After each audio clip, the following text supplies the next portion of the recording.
Olá, essa é a apresentação do trabalho final desenvolvido na disciplina de Cálculo B. Iremos falar sobre o operador nabla e sua aplicação nas operações de gradiente, divergência e rotacional. Antes de iniciarmos, apresento os integrantes da equipe. Ezron, esse que vos fala, Elder, Grace e Williane, todos estudantes de engenharia elétrica. O operador nabla é um operador diferencial. Ele vai utilizar derivadas parciais, e o símbolo do nabla é um triângulo de ponta cabeça. Nabla recebeu esse nome porque o símbolo da notação é muito semelhante a uma lira, que é um instrumento musical de origem hebraica muito usado no tempo bíblico e que se chamava nabla. Ele foi introduzido pelo matemático irlandês William Hamilton, por isso o operador nabla também é conhecido como operador de Hamilton. Então, esse operador diferencial nabla, ele seria a derivada em relação a x na direção y, mais a derivada em relação a y na direção j, mais a derivada em relação a z na direção k. Simplesmente é isso. O nabla é um operador diferencial que vai utilizar essas derivadas parciais.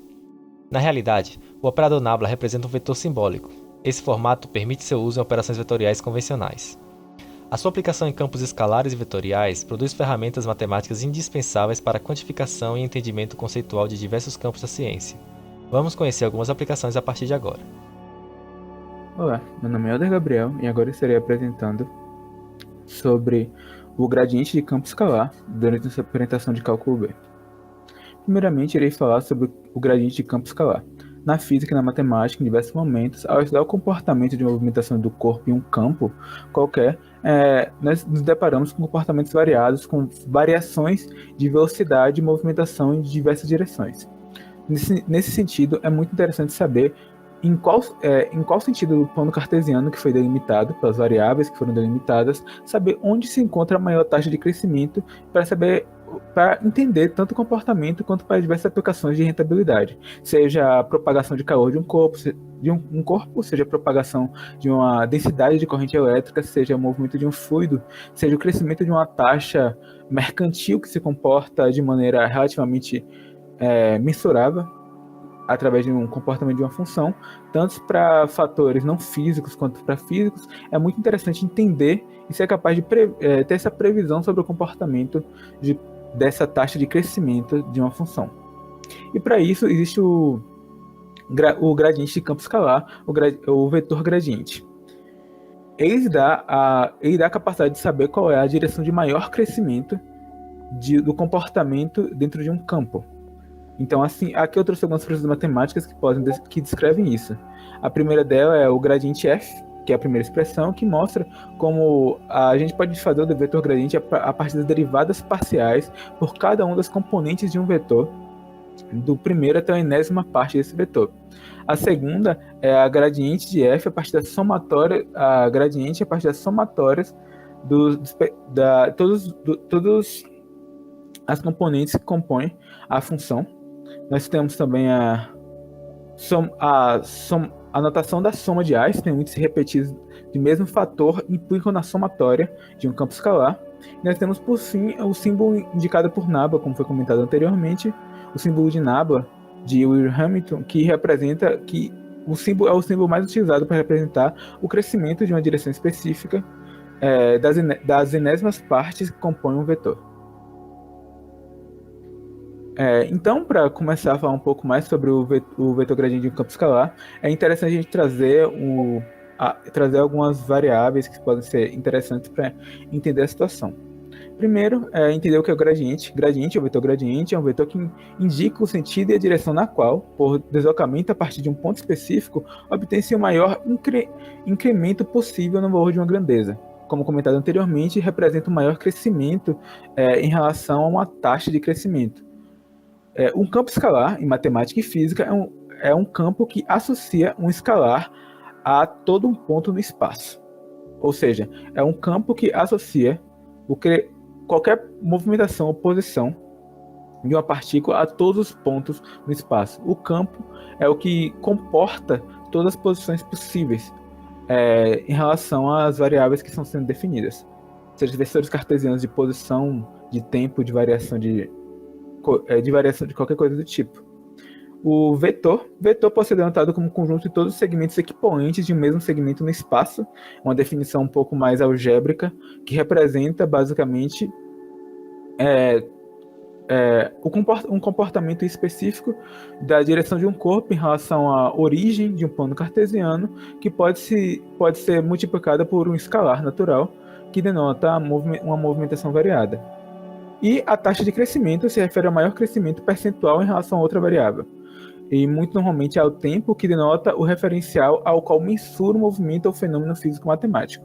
Então essa taxa de crescimento se refere ao quanto cresce em relação à grandeza física-matemática que foi definida anteriormente, para ter ideia de mudança no decorrer de tempo, que é muito importante para fazer o estudo de fenômenos matemáticos, como eles se comportam no decorrer de crescimento entrópico do sistema, de tempo ou de qualquer outra variável que seja utilizada. Então, para caracterizar um gradiente e sua função, nós temos que o gradiente de uma função f vai ser dada pela derivada em relação ao campo cartesiano no qual ela está sendo dada. O que pode ser denotado na segunda imagem dessa primeira linha, que representa esse campo gradiente tendo suas derivadas parciais a cada uma das três componentes de um plano cartesiano de 3 dimensões, que é relacionado principalmente a campos de espaço e afins. Quando você considera uma grandeza unidimensional, o campo gradiente utilizado é a derivada parcial somente sobre um eixo. Então, quando você está trabalhando com a grandeza unidimensional, com uma barra de comprimento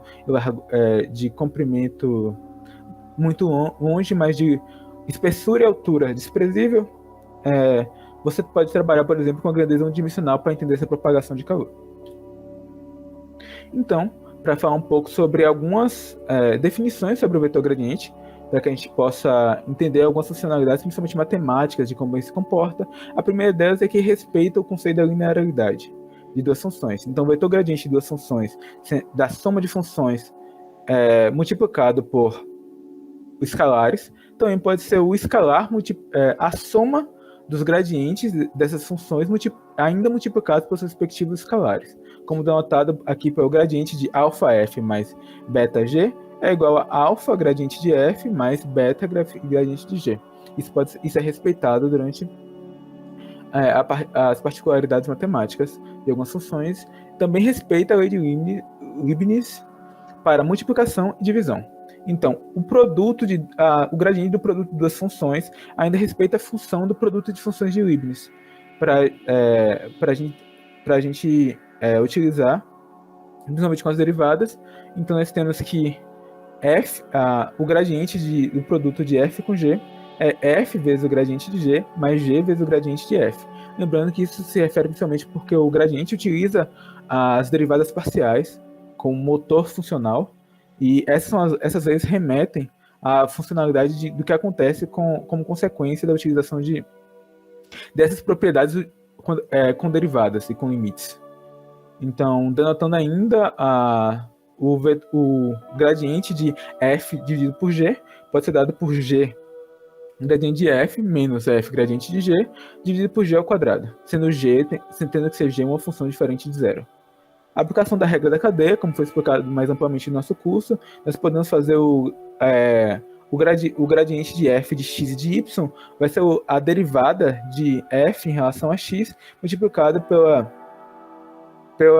ΔX sobre ΔT, mais a derivada de f em relação a y multiplicado por ΔY sobre ΔT, e isso vai ser equivalente a zero, porque estamos aqui trabalhando nesse ponto da derivada com a direção ortogonal, sempre ortogonal à função, representando a direção de maior crescimento da função em um pico. Então, como consequência até da pontuação algébrica, nós sabemos que a direção de maior crescimento do gradiente de uma função é sempre ortogonal à direção dessa função. Então, nós sabemos que a soma dessas duas derivadas é equivalente a zero.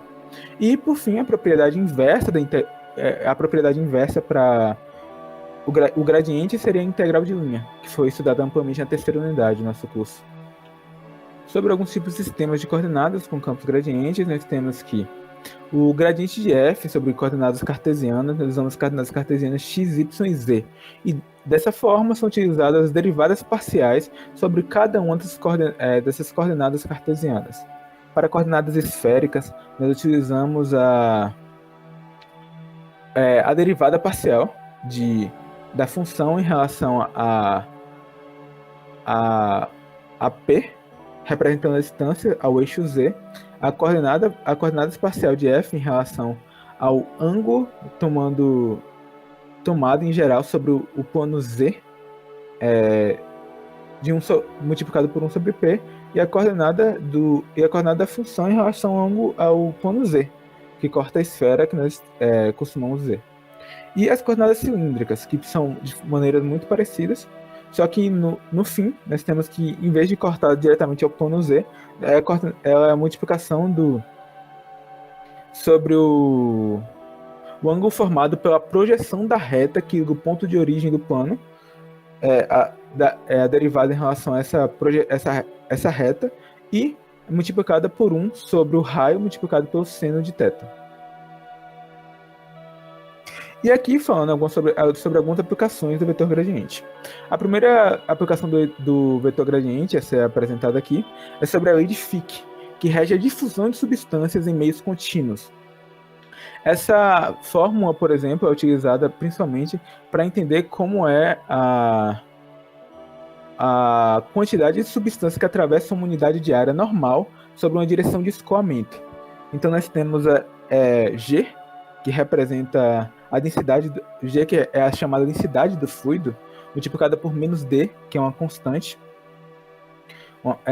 Constante de difusão que depende do meio do fluido que está sendo colocado. E nós temos a coordenada P.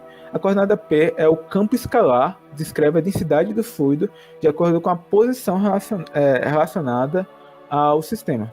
Então, nós temos o plano cartesiano x, y, z, t, e é o campo escalar que descreve a densidade desse fluido em cada um desses pontos. Então, através do campo gradiente, a gente pode saber qual é a direção de maior crescimento da velocidade de escoamento da densidade do fluido e os diversos fluidos que contêm a substância. Sobre a lei de Fourier,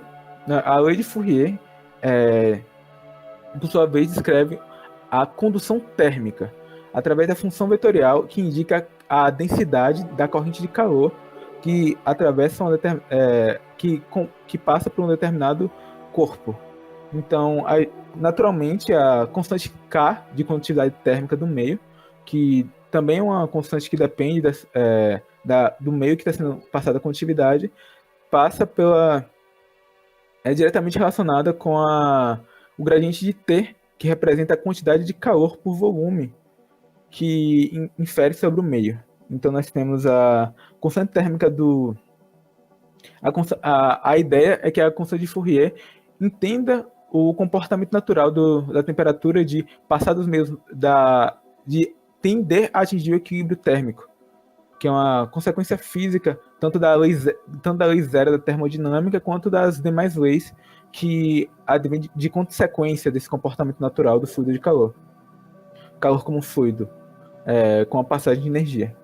E nós temos a lei de Ohm, que é mais estudada amplamente, inclusive, no nosso curso de engenharia elétrica, que traduz a densidade da corrente elétrica e relacionado também ao potencial elétrico que essa condutividade elétrica do meio pode agregar. Então, nós temos agora, novamente, mais um símbolo que representa a condutividade elétrica do meio, que é referente a um meio específico que tem um comportamento diferenciado. Nós temos o potencial elétrico, que varia de acordo com o ponto do campo em que o corpo está inserido. Com diferentes distâncias no campo, diferentes leis são regidas para a força atrativa e comportamento de movimentação de uma carga elétrica. Então, é interessante saber que há sua direção de maior crescimento. A partir disso, nós sabemos que, de novo, ele pode ser inserido em qualquer um dos pontos x, y, z e t. Além dessas leis, que são mais amplamente estudadas e conhecidas e aplicadas em em processos físicos, nós podemos utilizar a lei de crescimento do gradiente para diversas utilidades menores, para entender principalmente qual é o maior crescimento ou maior taxa aplicável dentro de alguma utilização. Então, basicamente, é uma lei que a aplicação do vetor gradiente pode ser aplicada amplamente em qualquer necessidade em que múltiplas direções, múltiplos vetores podem ser entendidos dentro de uma função.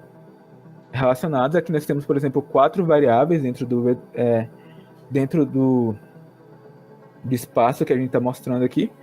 Tanto para as 3 leis, nós temos as 3 coordenadas cartesianas e o tempo, que são 4 variáveis. Mas há diversas aplicações em que, quando você conhece a lei que rege o comportamento de determinado fenômeno matemático, físico, ou até comportamento biológico, que acontece constantemente, você pode utilizar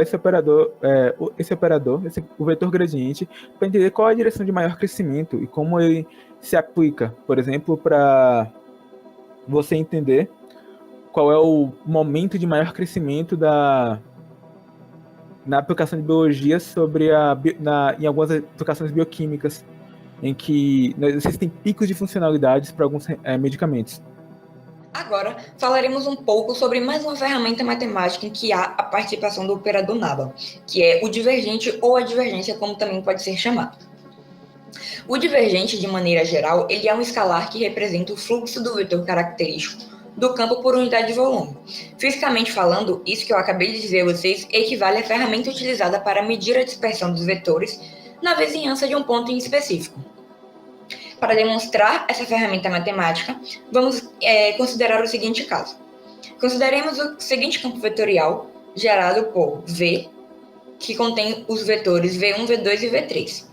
O divergente desse campo vetorial V é definido pela multiplicação do operador nabla vezes os vetores contidos nesse campo vetorial.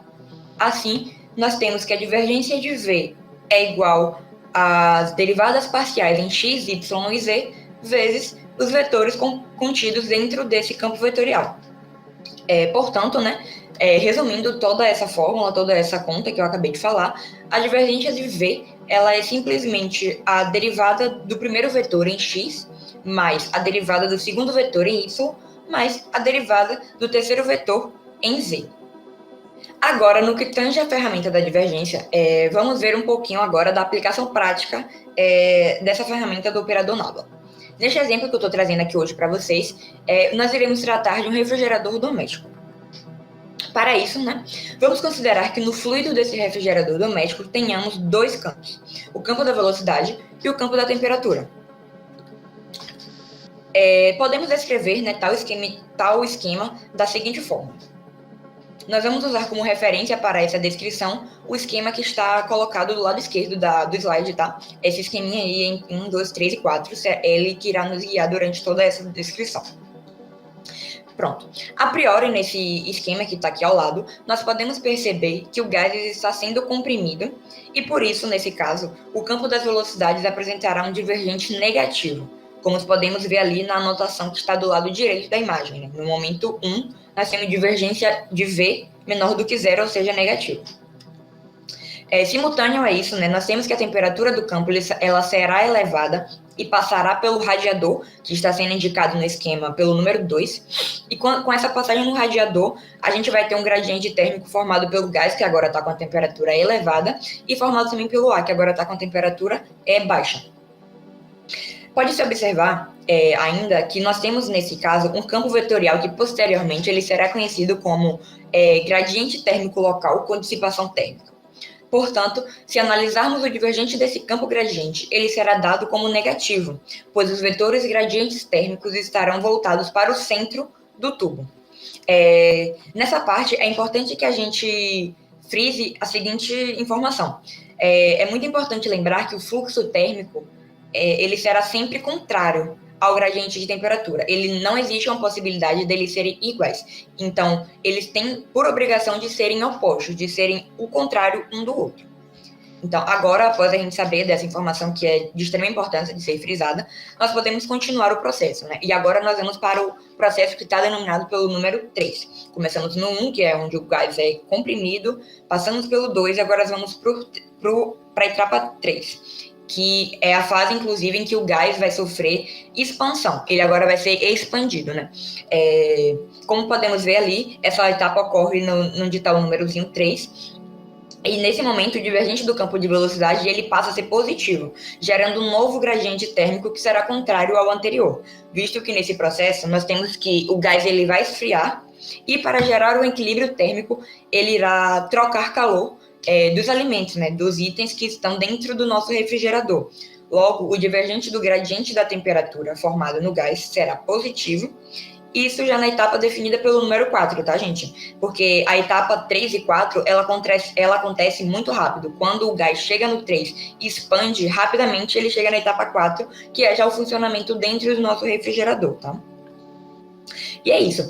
Esse ciclo, ele acontece todo dia, todo momento, dentro dos nossos eletrodomésticos, dentro dos nossos refrigeradores que nós temos dentro da nossa casa. A todo instante, esse ciclo está ocorrendo, indo do 1 até o 4, onde o gás ele comprime, expande, troca calor e volta tudo do início. É um ciclo que acontece durante todo o dia, para que a nossa máquina, né, para que o nosso refrigerador doméstico possa funcionar, né, funcionar perfeitamente com o que ele nos diz se oferecer. Então, ele diz que entrega isso, ele precisa funcionar, isso precisa funcionar bem direitinho para poder ele funcionar na sua totalidade.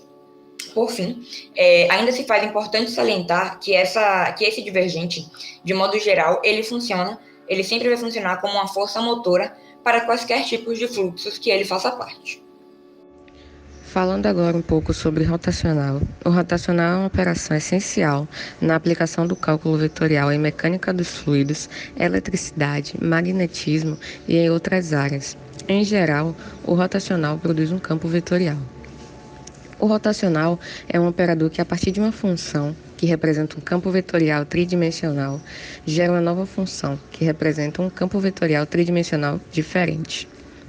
Vendo a aplicação do rotacional em fluidos, temos que, se um fluido escoa pelo espaço tridimensional ao longo de um campo vetorial, a rotação do fluido em cada ponto, representada por um vetor, é dada pelo rotacional do campo vetorial original, calculado naquele ponto. O campo vetorial rotacional deve ter a sua magnitude reduzida à metade se quisermos que as magnitudes dos valores do rotacional sejam iguais à velocidade da rotação do fluido. Imagine um campo vetorial representando o escoamento de um fluido, como o ar em uma sala ou a água em uma piscina. Quando representamos a rotação desse fluido em torno de cada ponto, com o vetor ligado a esse ponto, temos um novo campo vetorial. Esse é o nosso primeiro exemplo genuíno de rotacional tridimensional. O rotacional, sendo um operador matemático, toma uma função vetorial tridimensional, que pode ser entendida como uma representação do escoamento de um fluido, e gera outra função vetorial tridimensional que representa a rotação próxima a cada ponto desse fluido. Se uma função vetorial tridimensional tem como componentes V1, V2 e V3, o rotacional é calculado da seguinte forma, como mostra a fórmula abaixo.